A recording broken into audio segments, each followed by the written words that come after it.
acara kita yang memulai penyuluhan.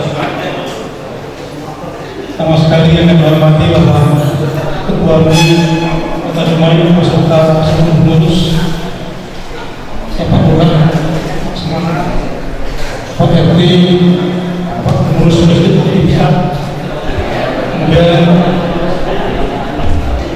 para relawan hadirin undangan yang sudah kami sebutkan satu persatu. Kemudian yang kita muliakan tentunya para narasumber kita pada pagi yang berbahagia ini. Mari kita mengucapkan syukur dengan mengucapkan alhamdulillahirabbil alamin atas nikmat yang masih diberikan oleh Allah Subhanahu wa taala kita. Kemudian mari kita berselawat kepada baginda sallallahu alaihi wasallam dengan mengucapkan Allahumma shalli ala Muhammad wa ala ali Muhammad. Assalamualaikum ya Rasul. Baik Bapak, Ibu-ibu hadirin yang dimuliakan oleh Allah Subhanahu wa taala, kita akan memulai penyuluhan di mana pada sesi pertama ini saya selaku moderator dan ini akan kita hadirkan dua narasumber pada penulis kita, yaitu yang pertama Bapak Miyati SPSI dari BNN Kota Dumai. Persilakan Pak, kita dapat menunjukkan sisi kami. Kemudian yang kedua Bapak Sabta Wini, dia siswati sarjana komunikasi. Kami silakan Pak, dapat juga menempati kursi yang sudah kami sediakan.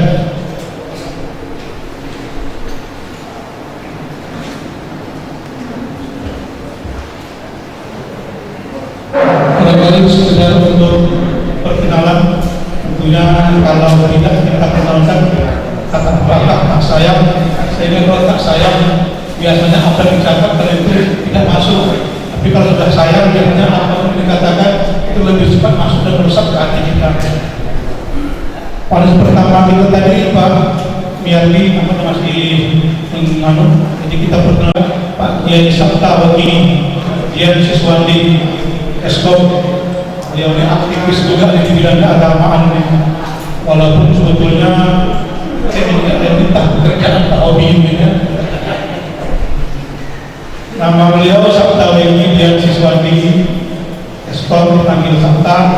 Tempat tanggal lahir Situbondo 22 Februari 1973. Jenis kelamin saya tidak tahu yang cara menjaga laki-laki bulan. Alamat Peru TNI AL Patimura Blok C2 tempat di Dumai, nomor HP 0813 64 655 550. Agama yang jelas, karena tadi saya bilang Kiai itu Islam, dan mungkin Islam dan Kiai kan. Kemudian beliau sudah menikah. Nama istrinya Sandra Widawati Lis Dawati. Kemudian riwayat pendidikan SD Sumber Anyar Situbondo tahun 82 SLTP Banyu Putih Situbondo 87 90 ya, daerah 88 1 tahun. Kemudian LTA Situbondo 90 61. Kemudian Sekolah Komunikasi dan Sandi TNI AL 1996. Pengalaman organisasi beliau ini termasuk anggota PMD Kota Dumai di tahun 2014 sampai sekarang. Ini PMD juga Persatuan Bali Kota Dumai. Kemudian wakil ketua DPD MDI yang Majelis Dakwah. Jadi masih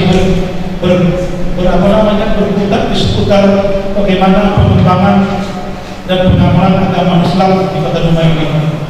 Kemudian bidang hukum dan Nastan Hal Gerakan Nasional Anti Narkoba Kota Dumai. Kemudian Sekretaris UI Kecamatan Dumai Kota. Kemudian Ketua Masjid Baitul Thayyibin. Sedangkan pengalaman kerja di bidang TNI AL dari sejak 2003 sampai sekarang. Kemudian itu berikutnya Pak Miyati SPSI panggilan Ardi tempat tanggal lahir Pelabuhan Batu 20 November 1988. Di sebelah kami juga ada yang juga lagi dan alamat dan pertanian bernama nomor HP 0812 7657 07 899. Agama juga Islam, status sudah menikah, nama istri Putri Advan. Pendidikan SD Negeri 01 Bidang Hulu, SLTB Negeri 1 masih Bidang Hulu, SLTA Panglima Poli Perantau Prapat, dan S1 Fakultas Psikologi Universitas Islam Sultan Syarif Qasim Riau. Pengalaman organisasi Himpunan Mahasiswa Islam, kemudian BEM Fakultas Psikologi, kemudian dari Ikatan Lembaga Mahasiswa Psikologi Indonesia. Sedangkan pengalaman kerja beliau bekerja di Badan Nasional Narkotika, Badan Narkotika Nasional, Badan Narkotika Nasional Kota Dumai mulai tahun 2017. Ini demikian barangkali sebentar perkenalan kita tentang narasumber kita ini kita dengarkan, di mana nanti Pak kita mintakan untuk penyaji pertama yang dengan betul strategi dan langkah gerak relawan mewujudkan hidup 100%. Ini sama-sama kita simak juga. Apakah dengan narkoba kita tidak hidup 100%? Jadi mungkin mati, mungkin hidup 100% karena otak dan tak sehat segala macam. Kenapa mendengar? Nanti yang kedua mungkin Pak Sekali ini menyelamatkan generasi muda dari pengaruh narkoba. Jadi mereka yang berdua ini orang yang memang langsung berkecimpung, langsung memantau langsung kejadian tentang bagaimana perkembangan peredaran narkoba di Kota Dumai ini. Kami rasa itu ya untuk Pak Yandi mempunyai waktu kira-kira 20 menit untuk menyampaikan. Kemudian nanti dilanjutkan dengan Pak Sabtawi. Dan setelah kedua mereka nanti baru kita beri kesempatan untuk menyampaikan pertanyaan mungkin sekitar 20 menit pula. Untuk itu kepada Pak Yandi dan Bapak kami persilakan. Assalamualaikum warahmatullahi wabarakatuh. Terima kasih kesempatannya yang terhormat Ketua RT Kota Dumai, beserta jajaran, Ketua Ganas Anak beserta jajaran. Jadi saya di sini bukan tamu, Pak. Saya di sini bukan tamu. Saya anggota.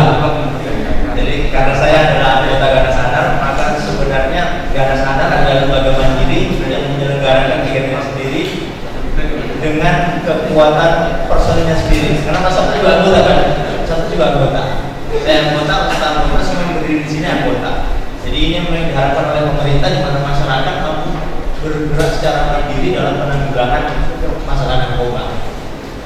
Kalau yang sudah relawan, sudah pernah dapat pembekalan, kita sempat belajar mengenali ciri-ciri penyalahgunaan narkoba. Badannya kurus, kulitnya kusam, giginya ompong. Kalau narkobanya di jalan berarti banyak. Jadi prakteknya di sini. Jadi kalau teorinya kemarin di hotel, prakteknya tadi. Silakan amati aja. Wajahnya lesu, ada yang tiduran di teras rumah. Ya, kalau sudah bisa amati sendiri di situ.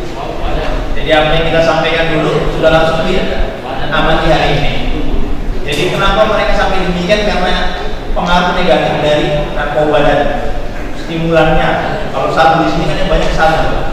Stimulannya itu begitu dia pakai, seolah-olah dia semangat karena tugas stimulan itu ketika masuk ke dalam tubuh metamfetamin itu dia merangsang anggota tubuh lainnya untuk bekerja lebih cepat. Jantung, otak, paru-paru semuanya kencang. Jangan itu Pak, 2 malam dia tidur, nggak tidur, jalan sini kerjain ini. Aspal di sana itu selesai. Jangan begitu habis selesai. Disuruh bangun nggak bisa, harus dikasih lagi. Itulah yang dilakukan oleh kebanyakan orang dan sebagian artis yang ketangkep narkoba.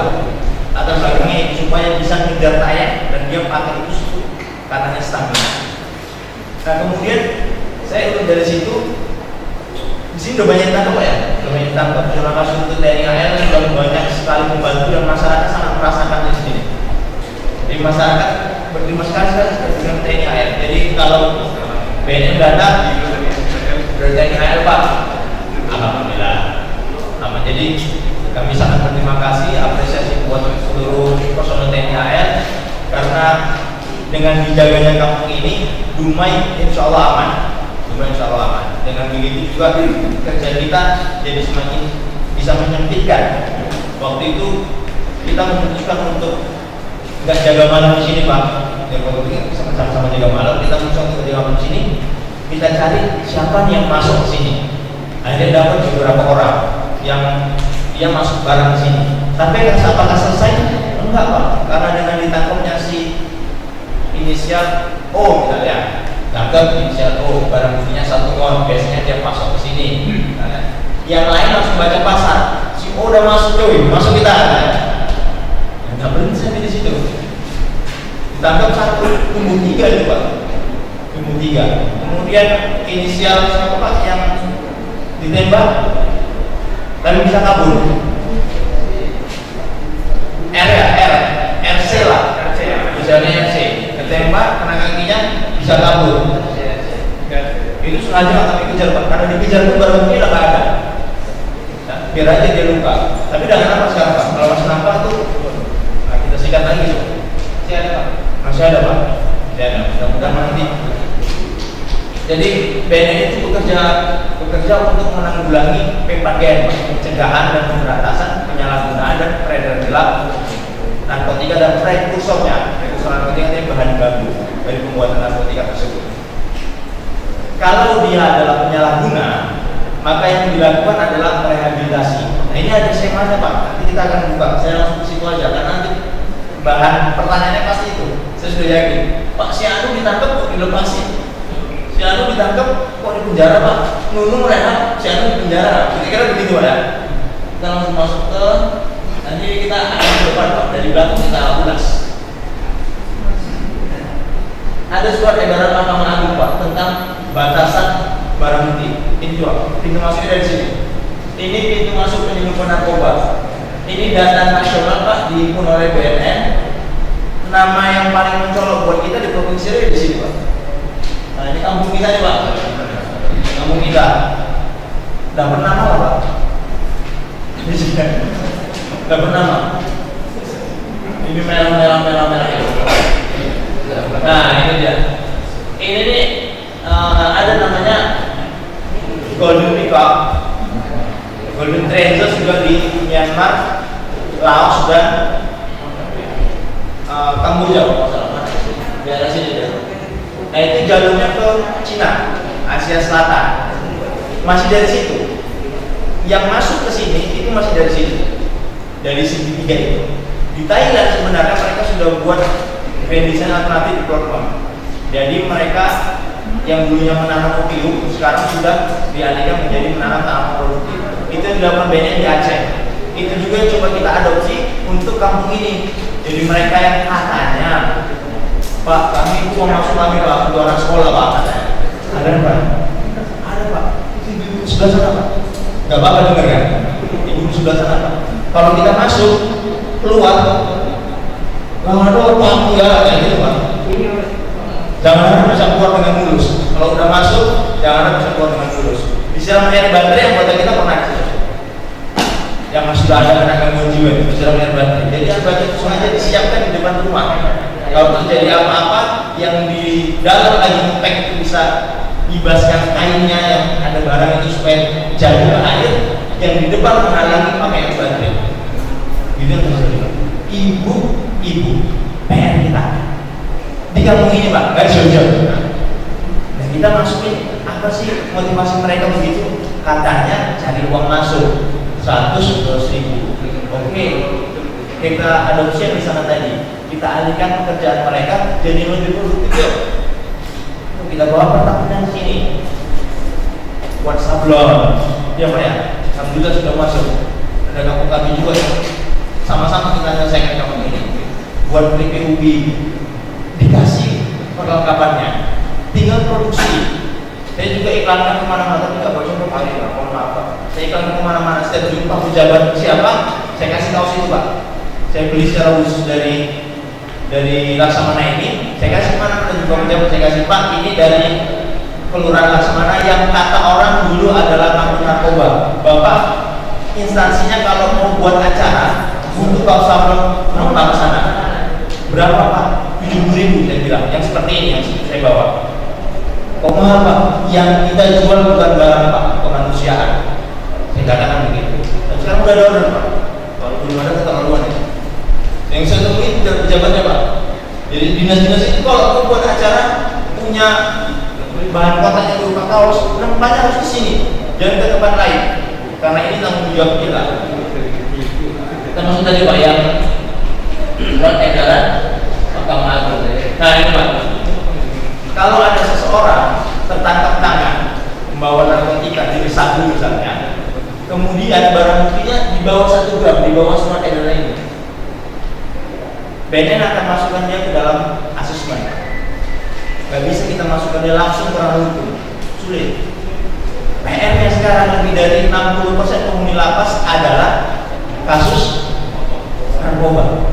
Yang salah apa? Akhirnya ketika di sana lebih dari 60% kasus narkoba, lapas hari ini menjadi pasar baru narkoba. Kementerian Hukum dan HAM, Mahkamah Agung bikin ini supaya apa? Penanggulangannya komprehensif. Yang pecandu direhab, jangan dipenjara.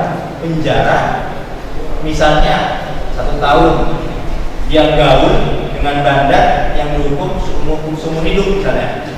Katakan inisialnya R, hukuman 1 tahun, cuma pakai di penjara. Di penjara dia kenal sama M yang hukumannya seumur hidup.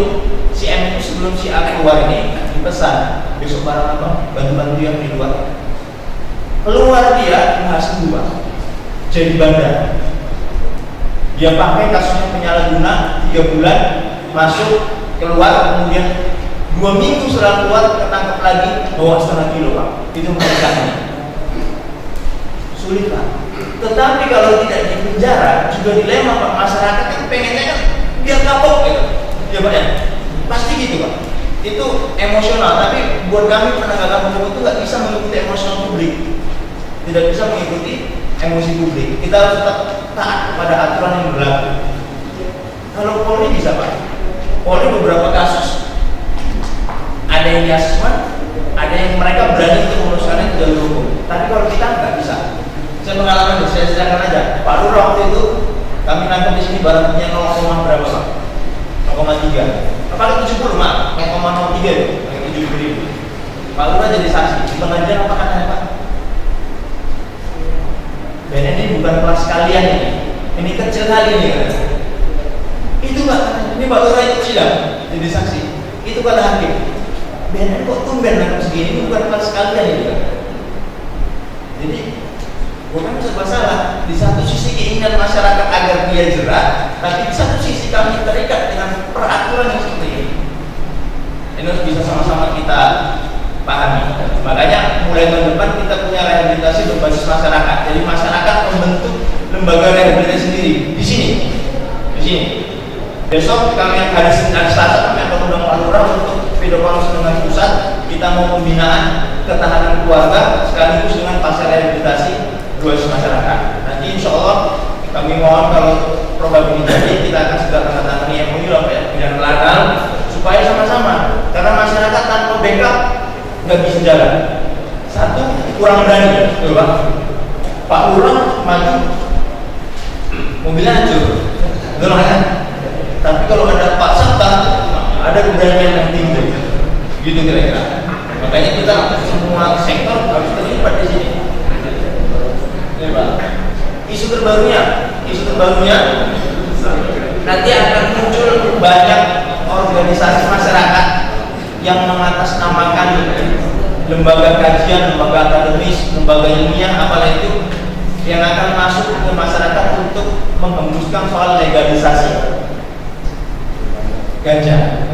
Itu pasti, Pak. Cepat atau lambat mereka akan masuk ke sini. Sebab aksinya sudah masih di seluruh Nusantara.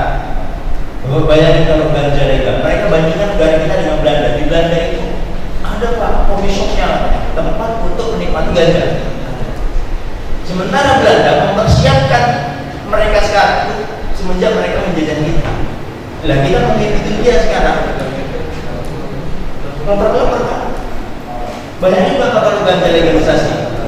Alon-alon, kangkung, genjer, ganja. Misalnya beli apa beli ganja seikat mau ditumis. Ganja nggak puas legalisasi sabu, Proiko, Ajinomoto, sabu misalnya. Beli sabu pak, serenteng, menjual bening. Karena tujuan mereka bukan hari ini pak. Legalisasi ganja yang dimasukkan oleh para aktivis itu bukan untuk 2020, untuk 2045. Malah jam. Tapi kalau kita kalah dari sekarang, selesai. Tujuannya adalah 2045. Panjang sekali. Nah ini pemanfaatan narkotika pak.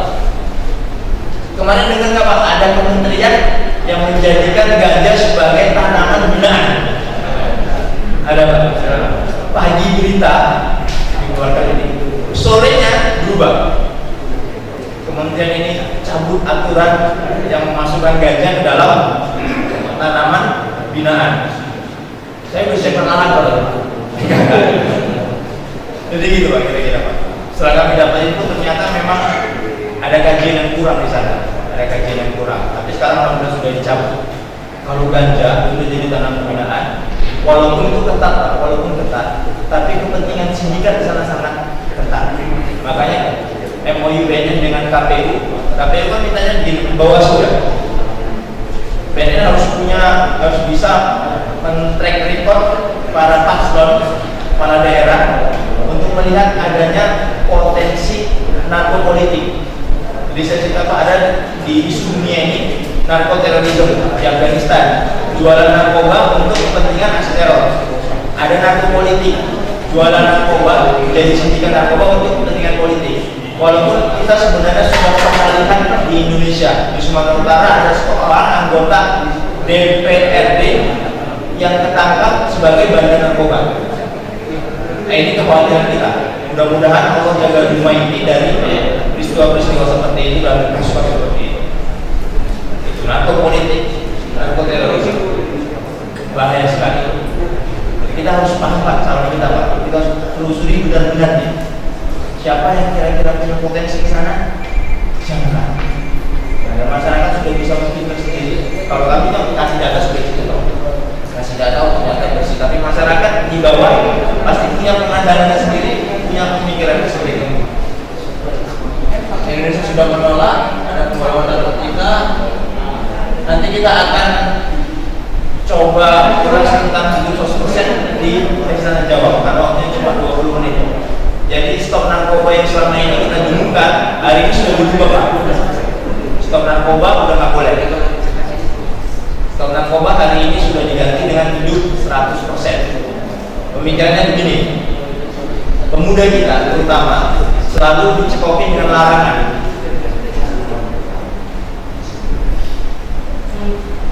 Dicekokin dengan larangan, jangan pakai narkoba. Terus saya ngapain katanya? Jangan minum minuman keras. Terus saya ngapain? Sehingga dengan digalakannya hidup 100%, kita menyediakan kepada mereka sarana untuk bisa mengembangkan bakatnya. Di Dumai Pak luar biasa, jangan pakai narkoba, main futsal mahal, betul. Jangan melem, main badminton bayar. Yang kita dorong pemerintah, yuk lah buat yuk fasilitas olahraga yang bisa dimanfaatkan secara masif oleh masyarakat dan gratis gitu. Sekarang bingung kan Pak masyarakat Dumai, pertamanya ditutup, jogging semua di pinggir jalan. Dibunuh semua orang jogging gitu. Ya, bahaya Pak, jogging di sana. Truk besar-besar, debunya luar biasa. Tapi nggak ada fasilitas yang kita manfaatkan. Maka kita berharap kita sama-sama kita sampaikan ke pemerintah kita bahwa melengkapi fasilitas olahraga dan fasilitas umum, fasilitas sosial adalah dalam rangka menyelamatkan generasi kita, dalam rangka menjauhkan mereka dari pengaruh buruk, termasuk pengaruh buruk narkoba. Mungkin itu sebagai pemantik Bapak Moderator. Terima kasih atas kesempatannya. Baik, terima kasih. Biargi kalau berbagi masuk di bangsa tadi, beliau bercepat. Saya sampaikan tadi beberapa hal yang perlu kita perhatikan semua. Dan itulah yang kita inginkan. Untuk berikut kita ulang sumber kita yang berikut, yaitu Pak Strategi DS Eskom. Dia akan menyampaikan kepada kita bagaimana menyelamatkan generasi muda dari pengaruh narkoba. Ini memang menekankan generasi muda, karena generasi muda ini generasi penerus. Mungkin kalau orang yang tua, apa ya, atau mau mati juga. Tapi kalau generasi muda, tapi bahaya juga orang tua bisa menularkan kemana-mana juga. Jadi artinya semua merupakan bagian daripada apa makhluk kehidupan kita. Karena kita tadi paham bahwa narkoba itu takwanya kan haram. Baik, kami persilakan 20 menit dari Pak Sabtaudi untuk memaparkan kepada kita tentang bagaimana menyelamatkan generasi muda dari pengaruh narkoba. Itu kami persilakan.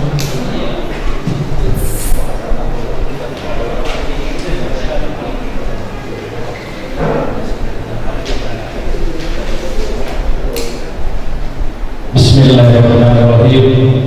Assalamualaikum warahmatullahi wabarakatuh.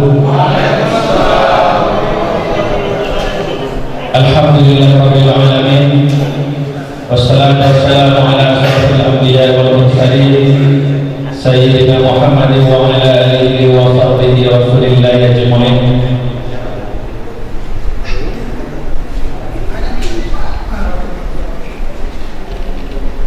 Allahumma salli wa sallim wa barik ala sayyidina Muhammad wa ala ali sayyidina Muhammad. Yang terhormat Bapak Ketua Majelis Ulama Kota Dumai beserta seluruh jajaran pengurus Majelis Ulama. Yang kami hormati Bapak Ketua Ganas Anar Kota Dumai. Yang kami hormati Bapak Lurah Laksamana. Yang kami hormati Ketua Masjid Al-Nisa beserta seluruh jajaran pengurus. Yang kami hormati Bapak-bapak narasumber dari BNN, kemudian Bapak-bapak Rasidi dan juga Bapak Moderator. Yang kami hormati dari Ormas Islam yang ada di Kota Dumai, dari Persatuan Pembalik Kota Dumai, dari Majelis Dakwah Islamiyah Kota Dumai, dari FPI Kota Dumai, dari IPEC Ikatan Pemuda Ahlus Sunnah wal Jamaah, dan juga dari Aswaja Kota Dumai, bapak-bapak LPMK, Ketua RT, Kelurahan Laksamana, dan juga seluruh jemaah peserta, bapak-bapak, ibu-ibu yang hadir pada siang hari ini. Puji syukur kepada Allah Subhanahu wa taala, pagi hari ini kita bisa hadir bersama-sama dalam rangka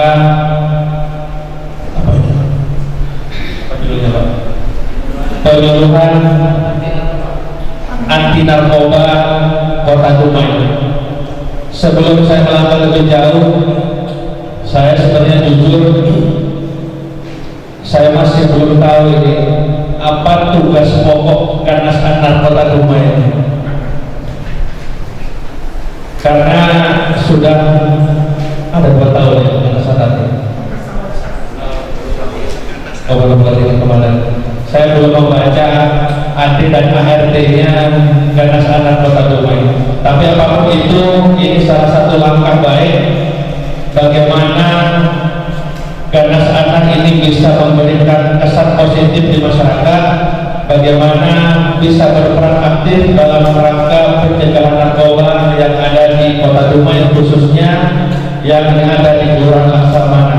Karena seperti kita ketahui bersama bahwa Laksamana ini sudah tersohor di seluruh Indonesia. Yang pertama karena prestasinya sampai nasional, yang kedua sisi negatifnya kita juga mendapatkan julukan kampung dalam. Ini sebenarnya tugas berat bagi pemerintah Kota Dumai, khususnya Laksamana, di mana saya melihat Bapak Lurah kita ini, Bapak Sutino, sangat-sangat concern, sangat peduli sekali terhadap Lurah Laksamana, khususnya masalah pemberantasan narkoba. Seperti kita ketahui bersama bahwa kami dari Lanal Dumai, khususnya TNI AL, sangat-sangat mendukung adanya pemberantasan narkoba yang ada di Kota Dumai.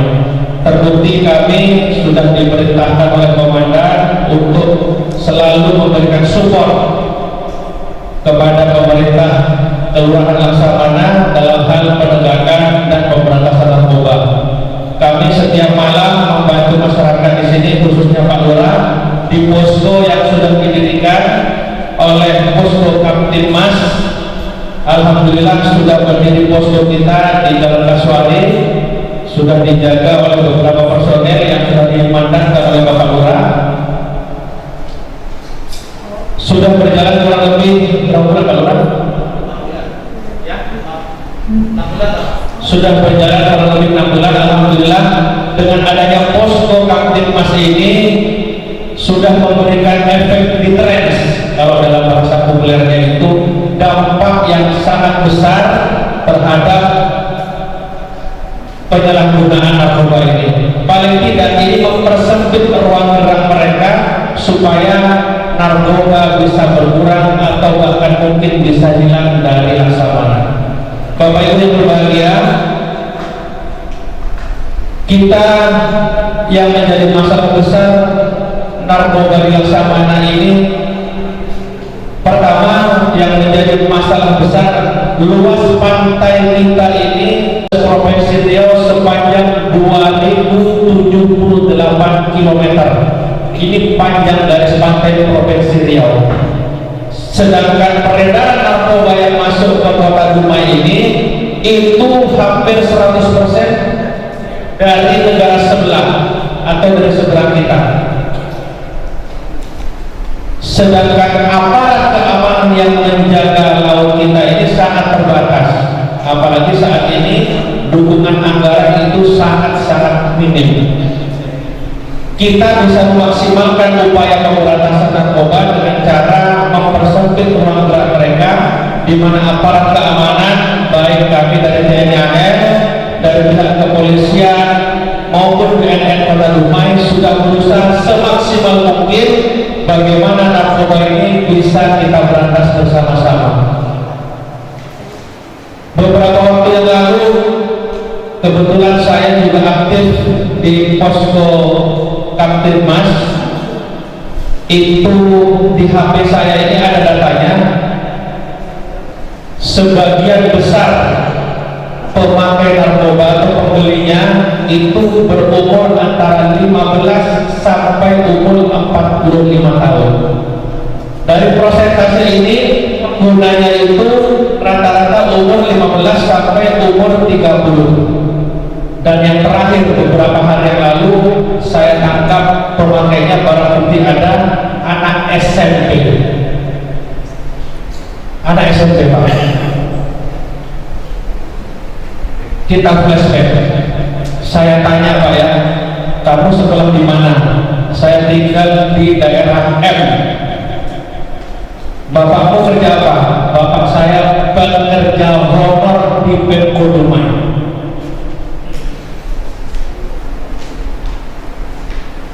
Zaman sekarang Pak, yang namanya anak durhaka sama orang tua itu bisa berubah menjadi orang tua juga bisa durhaka sama anak. Kenapa saya katakan demikian? Karena orang tua zaman sekarang handphonenya dia gunakan untuk kepentingan pribadi. Pernah nggak kita yang duduk di sini ini meriksa handphone anak-anak kita? Ada yang pernah meriksa handphone anaknya? Ada Bu? Kita jangan kalah sama anak. Dikunci pakai kunci Inggris sekalipun atau kunci gembok sampai 25 kali, anak harus taat patuh sama kita. HP-nya Pak saya buka, saya paksa buka.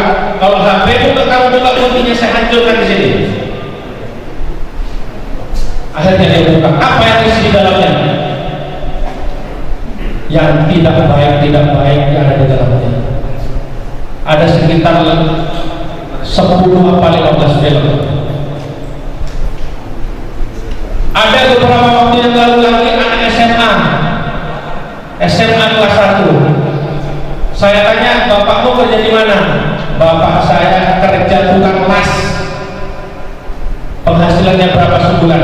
Penghasilannya sebulan sekitar 1,5 juta sampai 2 juta.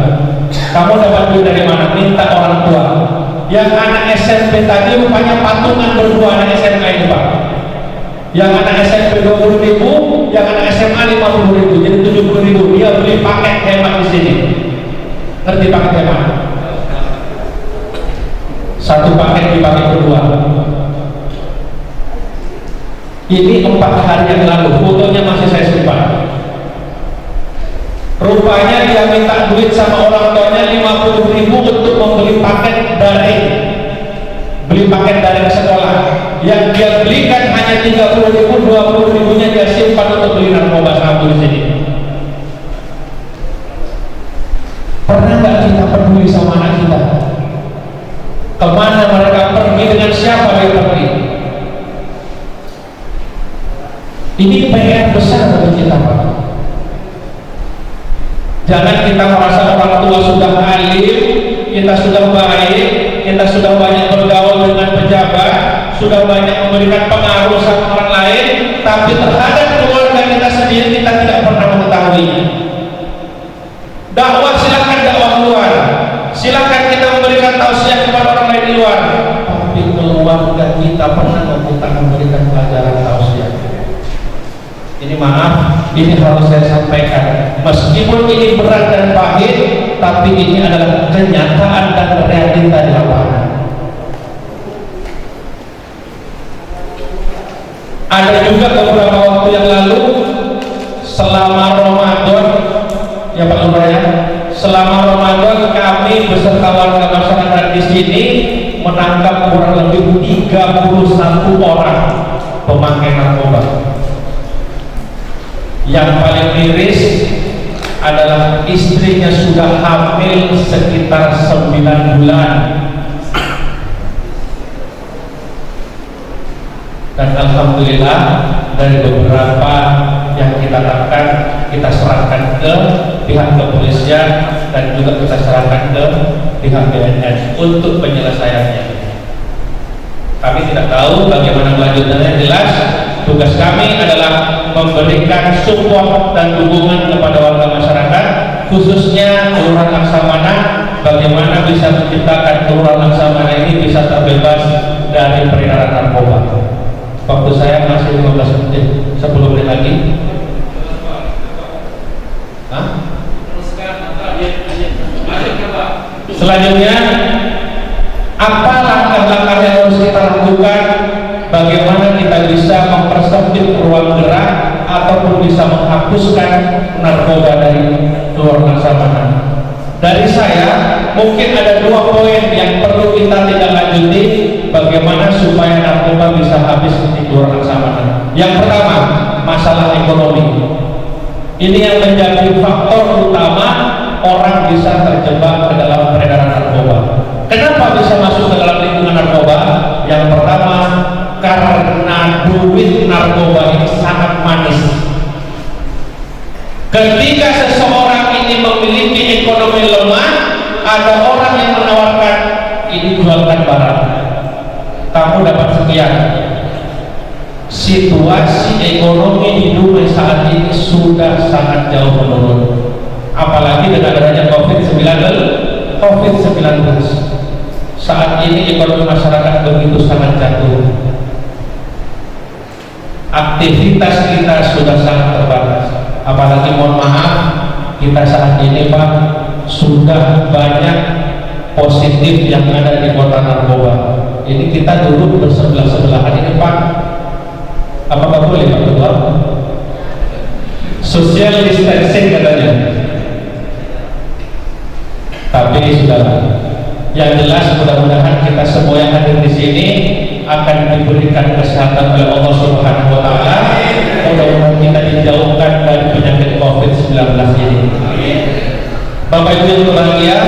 sesuai data yang telah kami terima dari Bapak RT dan Bapak Lurah, ini data real di lapangan, jumlah orang yang sudah ditangkap oleh pihak aparat kepolisian sudah sangat banyak Pak, khususnya di Laksamana ini.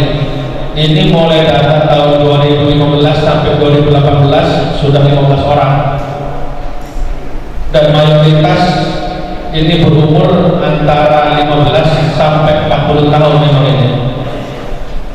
Jadi narkoba ini sudah dicanangkan oleh Bapak Presiden kita bahwa narkoba ini adalah salah satu kejahatan luar biasa, atau kalau dalam bahasa Minangnya namanya extraordinary crime. Ngerti Pak extraordinary crime Pak? Orang ya. Artinya kejahatan luar biasa. Selain korupsi, narkoba juga memiliki tingkat kejahatan yang luar biasa. Bahkan kata Bapak Ketua MUI tadi, narkoba sudah masuk ke level Riau 5 besar nasional. Waduh, ini merupakan prestasi atau merupakan catatan yang tidak baik bagi Provinsi Riau. Kami dari aparat TNI AL sudah berusaha maksimal, bahkan kami dari pimpinan kami sudah beberapa kali menangkap beberapa orang yang masuk lewat jalur laut membawa narkoba menggunakan sarana speedboat dari negara sebelah.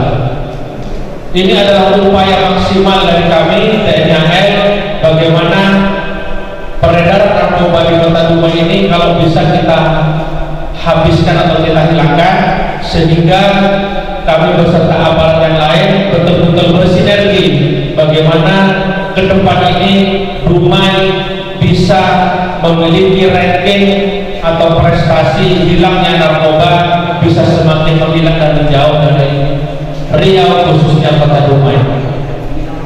Bapak Ibu yang berbahagia, solusi yang pertama tadi yaitu ekonomi.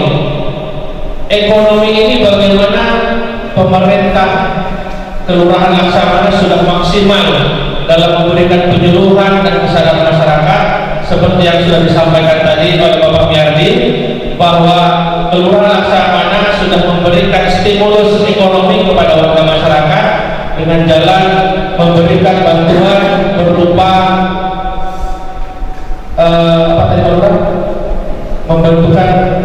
memberikan bantuan berupa usaha kecil kepada warga masyarakat. Akan tetapi meskipun ini masih awal dari pemerintah Kelurahan Laksamana, tapi paling tidak ini bisa memberikan efek positif kepada warga masyarakat, bagaimana ekonomi di Kelurahan Laksamana ini bisa semakin meningkat, dan juga paling tidak bisa memperbaiki keuangan warga masyarakat yang ada di Kelurahan Laksamana.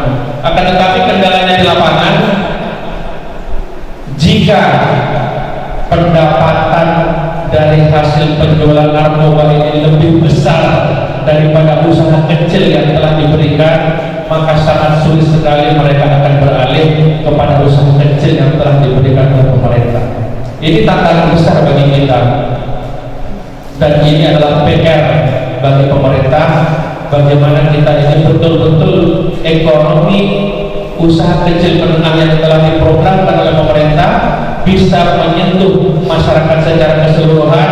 Paling tidak Laksamana ini, khususnya di Raja Wali ini, bisa masyarakatnya merasakan bahwa usaha kecil menengah yang telah diberikan oleh pemerintah ini bisa mereka laksanakan, bisa mereka sosialisasikan, sehingga step by step mereka bisa beralih ke usaha kecil menengah dan meninggalkan pola hidup menggunakan narkoba, bisa mereka hilangkan bersama-sama. Ini yang pertama. Yang kedua, apa langkah yang harus kita lakukan? Yaitu pendekatan, kalau pertama tadi pendekatan ekonomi, yang kedua adalah pendekatan religi. Saya yakin pengurus Masjid Al-Nisa ini sudah maksimal di dalam memberikan ceramah-ceramah atau tausiah tentang bahaya narkoba yang ada di Kota Dumai ini. Saya berharap dari FPI, Ketua FPI, FPI atau pemuda Pancasila yang ada di Kota Dumai ini bukan hanya memberantas narkoba, bukan hanya memberantas atau menutup tempat hiburan malam, bukan hanya memberantas tempat-tempat maksiat, akan tetapi bagaimana FPI dan pemuda Pancasila di Kota Dumai ini lebih berperan aktif kepada pemberantasan narkoba juga. Karena ini bukan hal yang mudah.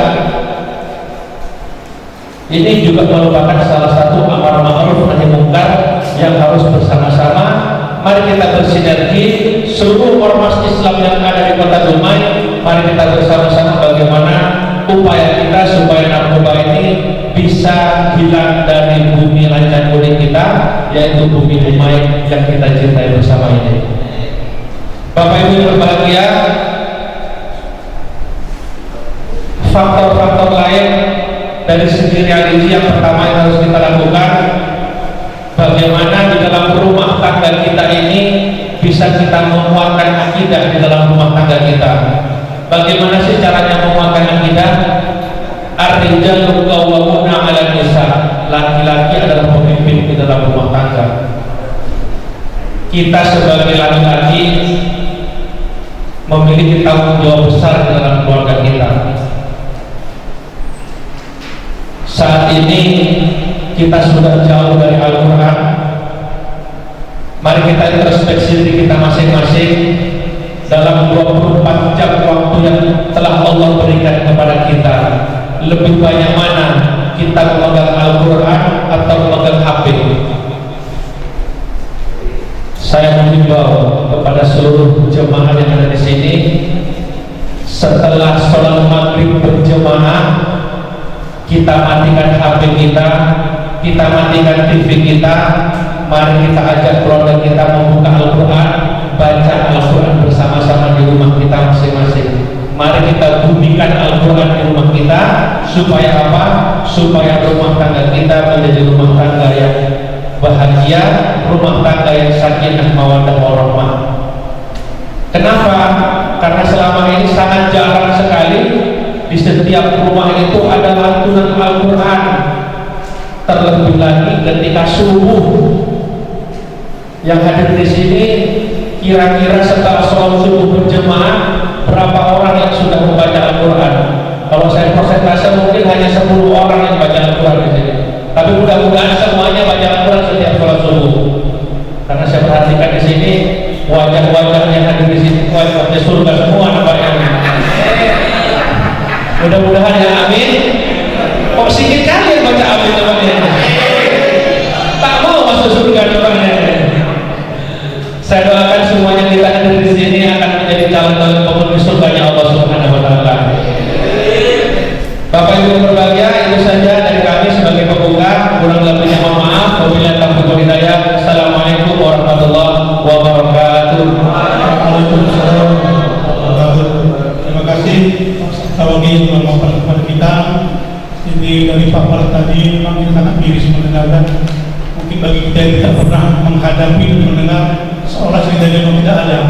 Tapi setelah kita mendengarkan baik dari Pak Yati maupun di Pak Tawagi, barangkali seolah-olah nampaknya kehancuran negara kita ini memang sudah betul-betul di hadapan mata kita.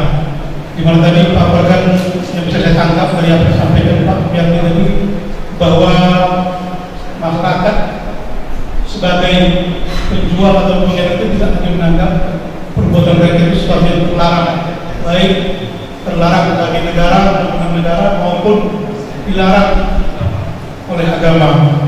Kemudian juga tadi yang sampai Pak Sabta ini memprihatinkan bahwa sedikit sudah merebaknya sampai-sampai anak usia 15 tahun sudah memakai 15 sampai 20 tahun. Sedikit banyaknya memang ini merupakan PR kita semua, seolah-olah mungkin dari mendengar ini macam tak ada jalan keluar.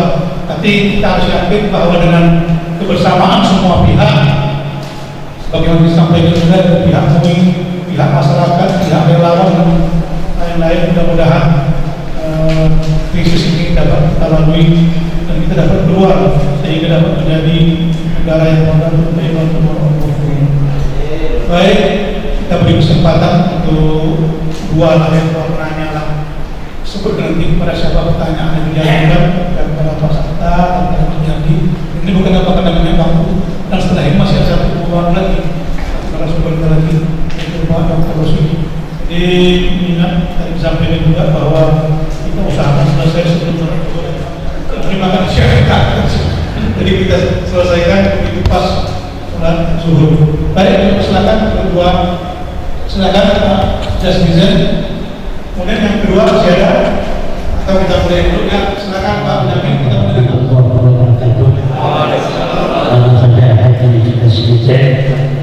Pertanyaan ini barangkali kedua karena sama-sama menyampaikan tadi efek psikologis daripada narkoba. Pertanyaan saya begini Pak, mungkin sekaligus juga merupakan himbauan sebagaimana telah sama-sama kita ketahui bahwa narkoba ini adalah kejahatan yang mengancam daripada dunia. Maka sasaran yang paling berat itu kan generasi muda ya.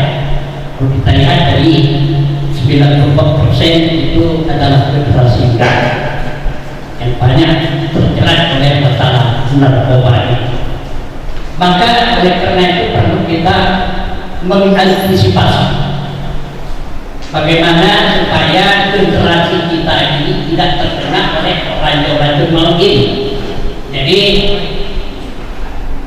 maka itu kami mengimbau atau anjuran kepada MUI Kota Dumai ataupun juga daripada Garis Anwar PN Kota Dumai agar supaya diadakan penyuluhan terhadap daripada generasi terutama sekali anak sekolah mulai dari tahap SD. Sebab anak SD sekarang sudah mulai menggunakan peralatan menggunakan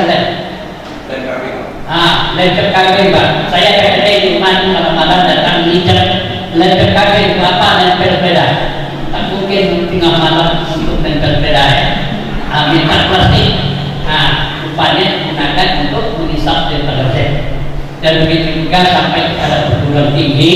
Jadi himbauan kita hendaknya secara rutin ada penyuluhan mulai dari para anak SD sampai perguruan tinggi Pak. Itu daripada saran kami kepada pengurus PNM. Dan yang kedua juga kami mengimbau kepada MUI supaya disarankan para PLD setiap kali menyusun jadwal Jumat itu jangan lupa mencantumkan judul daripada masalah narkoba. Sebab itu sangat berbahaya Pak. Kalau kita biarkan ini sangat-sangat berbahaya. Ya, itulah barangkali dua pertanyaan dari kami. Terima kasih. Wassalamualaikum warahmatullahi wabarakatuh. Pertanyaan apa yang maksudnya adalah juga izin ini menyarankan anak sekolah dari SD diadakan penyuluhan mungkin juga masyarakat. Mungkin ini dapat mungkin Pak Yudi menyampaikan namanya jawabannya dan nanti itu jawabannya sangat setuju untuk mengadakan. Kalau menurut saya itu memang tidak Pak Yudi dan persilakan Pak Yudi seperti itu. Terima kasih pertanyaannya Bapak. Kami sangat berterima kasih dengan atensi yang Bapak berikan kepada permasalahan P4G ini untuk sosialisasi atau diseminasi informasi dan edukasi P4GN.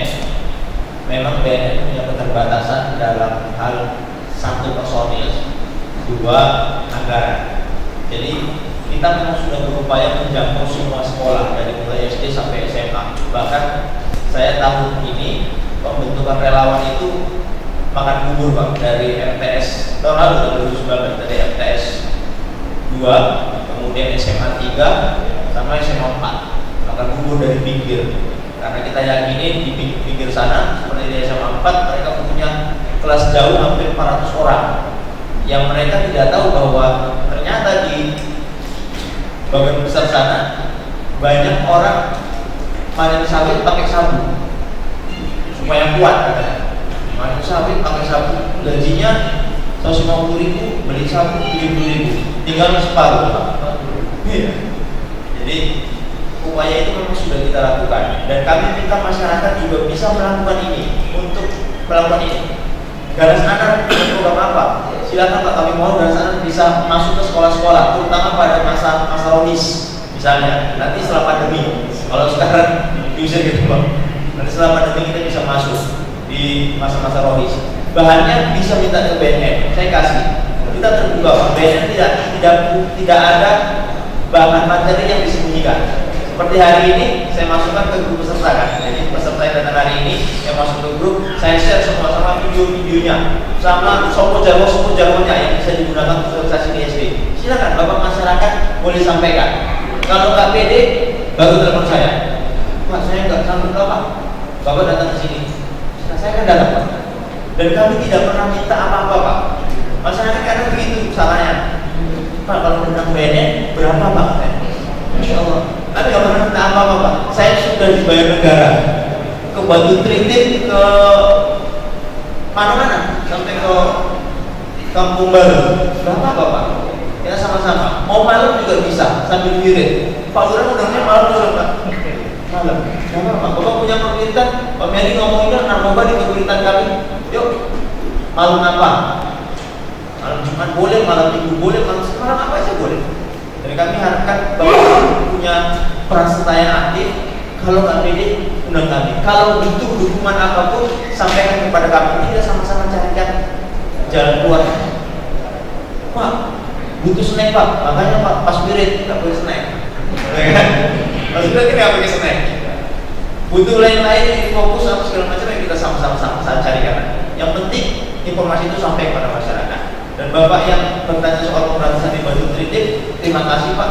Nanti kita segera tidak lanjuti. Nanti kita minta kontaknya Bapak supaya kita bisa berkomunikasi. Dan jangan takut, informasi yang berasal dari masyarakat, nomornya nggak akan diketahui orang. Nggak ada kan Pak, Bapak kemudian jumpa orang Sian itu dia Pak, karena kemarin dia ngasih informasi ke aparat kemarin itu tetap nggak ada. Jangan takut dengan informasi seperti yang tadi disampaikan oleh Bapak, dan kami berterima kasih. Semoga kita bisa sama-sama bersinergi. Silakan Pak. Baik, untuk kuasa untuk nanti dia sesi kedua, sesi Pak sesi. Baik Bapak Ibu yang berbahagia, sebagai closing statement pada hari ini sesi pertama, saya ingin menyampaikan kepada seluruh yang hadir di sini, jika ada informasi sekecil apapun tentang narkoba, tolong sampaikan ke kami. Nomor HP saya itu aktif 24 jam setengah. Boleh bertanya sama Pak Lurah.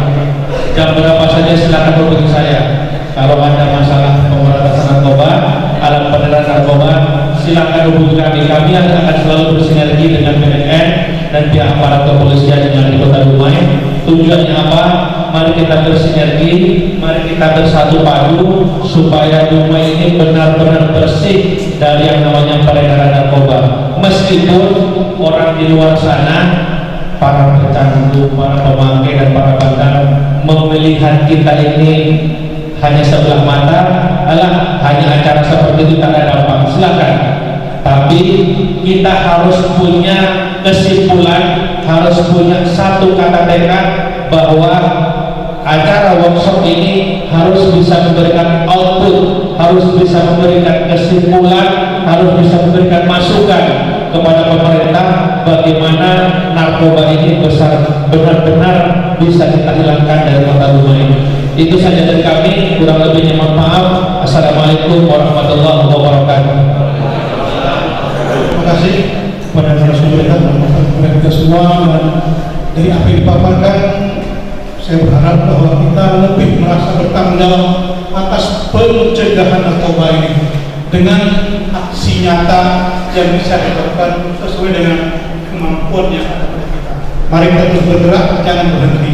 Demikian, lebih kurang terima kasih pada kesalahan, mohon maaf. Dan lanjut pada seksi kedua, kami sudahi dengan wabillahi taufiq wal hidayah. Wassalamualaikum warahmatullahi wabarakatuh.